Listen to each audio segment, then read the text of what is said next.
Welcome to Nanak classes. दोस्तों, Nanak classes के YouTube channel पे आपका स्वागत है। राष्ट्रीय अंतर्राष्ट्रीय परिदृश्य 2022 वीडियो मेंस एग्जाम के लिए सुपरफास्ट क्लास आपके लिए रोज चल रही है। तो आज हम चौथे पार्ट की चर्चा करेंगे। उसमें मुख्य जो बिंदु है राष्ट्रीय और अंतर्राष्ट्रीय की, उनकी चर्चा करेंगे। सबसे पहले देखिए, राष्ट्रीय विज्ञान दिवस। हर वर्ष 28 फरवरी को हम राष्ट्रीय विज्ञान दिवस बनाते हैं। चंद्रशेखर वेंकटरमन द्वारा रमन प्रभाव की खोज की थी। इसकी स्मृति में हम 28 फरवरी को क्या बनाते हैं? राष्ट्रीय विज्ञान दिवस बनाते हैं। और 2022 की जो थीम थी वो थी राष्ट्रीय सतत भविष्य के लिए विज्ञान व प्रौद्योगिकी में एकीकृत। देखो, दिवस याद रखना है। राजस्थान में जैसे आज चैत्र शुक्ल एकम है, नव वर्ष की शुरुआत हो चुकी है। वो चैत्र से लेकर फाल्गुन तक के 12 महीनों के हमें पर्व याद रखने हैं, त्यौहार याद रखने हैं। उसी प्रकार दिवस भी हमारे लिए इंपॉर्टेंट है। तो राष्ट्रीय विज्ञान दिवस 28 फरवरी 2022, थीम राष्ट्रीय सतत भविष्य के लिए विज्ञान व प्रौद्योगिकी में एकीकृत। पहला जो राष्ट्रीय विज्ञान दिवस बनाया गया था वो 1987 में बनाया गया। फिर देखिए, युद्धाभ्यास से क्वेश्चन आने के पूरे चांस है। 1% पक्का युद्धाभ्यास में आएगा। धर्म गार्जियन अभ्यास 2022, धर्म गार्जियन अभ्यास 2022 भारत और जापान के बीच 27 फरवरी से 10 मार्च 2022 को बेलागवी कर्नाटक में हुआ। किस किस के बीच? ये इंपॉर्टेंट चीजें हैं और ज़्यादा नहीं पूछे जाते हैं। जैसे सीधा ही पेपर में आ गया, धर्म गार्जियन युद्धाभ्यास भारत और किस देश के साथ? तो भारत और जापान के साथ। और एक सूचकांक से इंपॉर्टेंट क्वेश्चन आएगा, अंतर्राष्ट्रीय बौद्धिक संपदा सूचकांक 2022। अंतर्राष्ट्रीय बौद्धिक संपदा सूचकांक 2022 55 देशों में भारत का 43वां स्थान है। ये इंपॉर्टेंट है, भारत की स्थिति आपको याद रखनी है। अंतर्राष्ट्रीय बौद्धिक क्षमता सूचकांक 2022 भारत का टोटल 55 देशों में 43वां स्थान और शीर्ष पे रहा है अमेरिका। फिर देखिए, ऑपरेशन तो बड़े खास ऑपरेशन है। ऑपरेशन गंगा यूक्रेन में फंसे भारतीयों के लिए है, ये आपको बता चुका हूं मैं। ऑपरेशन देवी शक्ति तालिबान कब्जे वाले अफगानिस्तान में फंसे भारतीयों के बचाव में है। देखो, तालिबान ने अफगानिस्तान पे कब्जा कर रखा है और जहां जहां भारतीय लोग हैं उनके बचाव के लिए भारत सरकार ने ऑपरेशन देवी शक्ति चलाया। इससे तो ऐसे याद रखना कि तालिबानों से लड़ने के लिए सेना की जरूरत नहीं, देवी शक्ति की जरूरत है। आज माँ शक्ति की शुरुआत आ चुकी है। आज से चैत्र महीने के नवरात्रा शुरू हो चुके हैं। अगले 9 दिन अलग अलग माताओं का पूजन किया जाता है और यही दुआ करेंगे आप सभी को, जितने भी माताएं हैं, अलग अलग दिन इनकी पूजा, इनकी आशीर्वाद आप तक बना रहे और आपको सद्बुद्धि दे, आपका मन विचार वाणी ऐसी करे कि आने वाले समय में आप हमेशा ऊंचाई की तरफ जाएं। एक देखिए, एक्स कोबरा वॉरियर युद्धाभ्यास 2022। ये युद्धाभ्यास बड़े खास है। एक्स कोबरा वॉरियर युद्धाभ्यास 2022 भारत और इंग्लैंड के मध्य आयोजन इंग्लैंड के वेडिंगटन में होना था, लेकिन रूस यूक्रेन विवाद के कारण रद्द कर दिया। बहुत सारे रूस विवाद के कारण रद्द हुए हैं, ध्यान रखना। तो एक्स कोबरा वॉरियर युद्धाभ्यास 2022 एक अपने राजस्थान के जोधपुर में वायु शक्ति का बड़ा अभ्यास होना था। वो भी उसके खुद मुख्य अतिथि प्रधानमंत्री नरेंद्र मोदी होने वाले थे, लेकिन वो भी टाल दिया गया। फिर एक युद्धाभ्यास है मिलन नौसेना अभ्यास 2022। मिलन, तो मिलन हमारी खुद की नौसेना का मिलन होगा, विशाखापट्टनम में हुआ। भारतीय नौसेना के द्वारा विशाखापट्टनम में मिलन नौसेना अभ्यास। अब क्वेश्चन आ जाएगा सीधा ही, मिलन अभ्यास 2022 किस सेना के द्वारा किया गया? नौसेना। नौसेना यानी जल सेना। फिर देखिए, खैबर बस्टर मिसाइल का अनावरण किस देश के द्वारा किया गया? ईरान। देखो, ईरान है, ये 2-3 इजराइल है। ये अपने जब भी कोई मिसाइल वगैरह अनावरण करते हैं तो वो पेपर में आता है। कोरिया हो गया। तो खैबर बस्टर मिसाइल का अनावरण ईरान के द्वारा किया गया। इसकी मारक क्षमता 450। कल के वीडियो मैंने बताया था, नूर 2 का एक प्रक्षेपण किया था इन्होंने ईरान के द्वारा। खजुराहो नृत्य महोत्सव 2022। हम राजस्थान में जब कला संस्कृति पढ़ते हैं तो पढ़ते हैं ना, राजस्थान का खजुराहो, किराड़ू, बाड़मेर। खजुराहो स्थान है मध्य प्रदेश के अंदर और यहाँ महोत्सव बनाया जाता है। तो 20 से 26 फरवरी 2022 को मध्य प्रदेश में बनाया गया।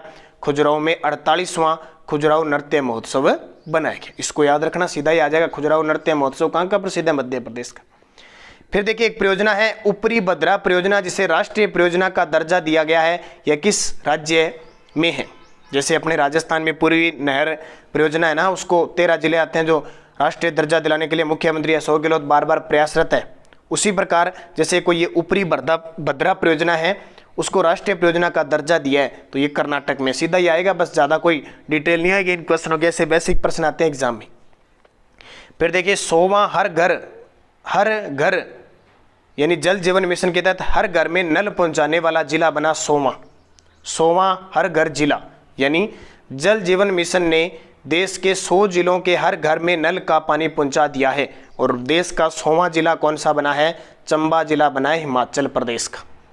और टारगेट जल जीवन मिशन लॉन्च हुई थी 2019 में, लक्ष्य है 2024 तक हर घर में नल कनेक्शन यानी जल पहुंचाने का टारगेट है, हर राज्य का और अपने देश का। फिर एक अभ्यास आ गया एक्स ईस्टर्न ब्रिज 6 सैन्याभ्यास भारत और ओमान के बीच। इसको तो स्टार पक्का ही लगाना। वैसे मैं आपको क्वेश्चन वही दे रहा हूँ, आलतू फालतू का कचरा मचरा कुछ नहीं दे रहा जो परीक्षा की दृष्टि से इंपॉर्टेंट है। फिर भी ये राजस्थान के अंदर हुआ, ये तो बहुत खास है। एक्स ईस्टर्न ब्रिज 6 सैन्याभ्यास भारत और ओमान के बीच 21 से 25 फरवरी 2022 जोधपुर में। अभी मैंने पीछे बताया था ना कि भारत राजस्थान के अंदर एक वायु सेना अभ्यास होना था बहुत बड़ा, वो जोधपुर में नहीं जैसलमेर में होना था। जैसलमेर में होना था, ये जोधपुर में होता। भारत और ओमान, नाम याद रखना एक्स ईस्टर्न ब्रिज 6। फिर देखो भारत की सबसे भरोसेमंद सार्वजनिक क्षेत्र की कंपनी का पुरस्कार किसे मिला है? भारत की सबसे भरोसेमंद सार्वजनिक यानी सरकारी क्षेत्र की कंपनी का पुरस्कार मिला है कोल इंडिया लिमिटेड को। CIL कोल इंडिया लिमिटेड को, स्थापना इसकी 1975 को हुई थी, तो अपने आप में इंपॉर्टेंट है। महारत्न कंपनियों में शामिल है ना बहुत सारी ये। फिर देखिए दादा साहब फाल्के अंतर्राष्ट्रीय फिल्म महोत्सव पुरस्कार 2022। दादा साहब फाल्के पुरस्कार अंतर्राष्ट्रीय फिल्म महोत्सव पुरस्कार 2022 सर्वश्रेष्ठ फिल्म पुष्पा फिल्म सर्वश्रेष्ठ फिल्म हुई। सर्वश्रेष्ठ अभिनेता रणवीर सिंह फिल्म 83 जो 1983 को वर्ल्ड कप हुआ था ना, उस पे आधारित, जो जीता था भारत, उस पे आधारित है। अभिनेत्री कीर्ति सेनन फिल्म मिमी के लिए, तो ये आपके लिए बहुत खास है भी। सर्वश्रेष्ठ फिल्म ये पुष्पा राज, देखो कितने कॉमेडियन भी पुष्पा पे बन चुके हैं, वो पुष्पा फिल्म। अभिनेता रणवीर सिंह, अभिनेत्री कीर्ति सेनन। फिर देखिए UPI सिस्टम अपनाने वाला विश्व का पहला देश नेपाल। UPI सिस्टम अपनाने वाला विश्व का पहला देश बना नेपाल।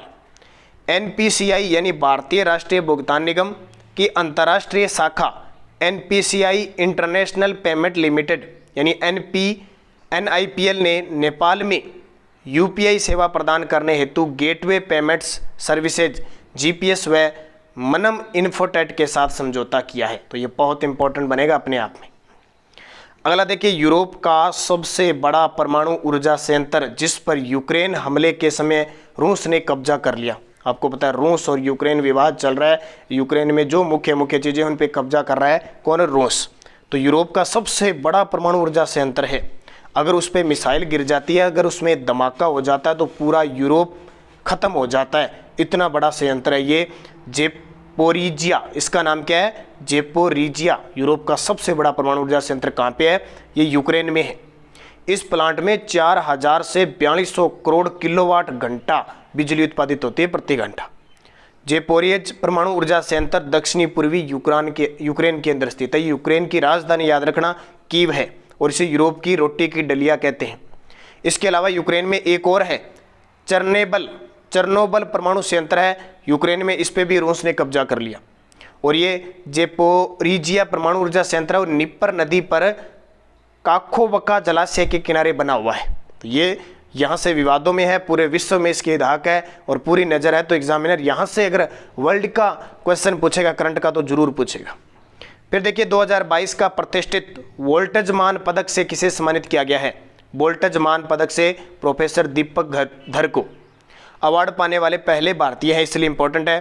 पुरस्कार सांख्यिकी भौतिकी के क्षेत्र में उत्कृष्ट कार्य करने के लिए दिया जा रहा है।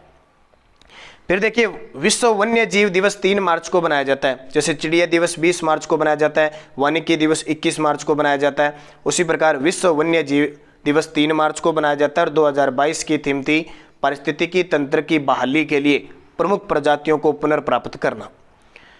फिर देखिए प्लांट बेस्ड कोविड-19 की पहली वैक्सीन जिसका नाम है कोविफेंज, पूछा जा सकता है।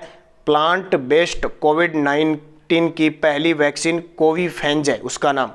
कनाडा दुनिया का पहला देश बन गया जिसने प्लांट बेस्ड कोविड-19 वैक्सीन के उपयोग को अधिकृत किया है।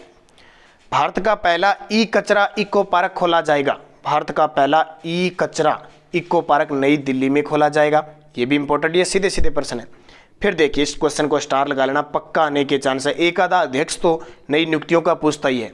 सेबी के नए अध्यक्ष तो माधवीपुरी बुच, माधवीपुरी बुच। सेबी का पूरा नाम ध्यान रखना, पेपर में आता है।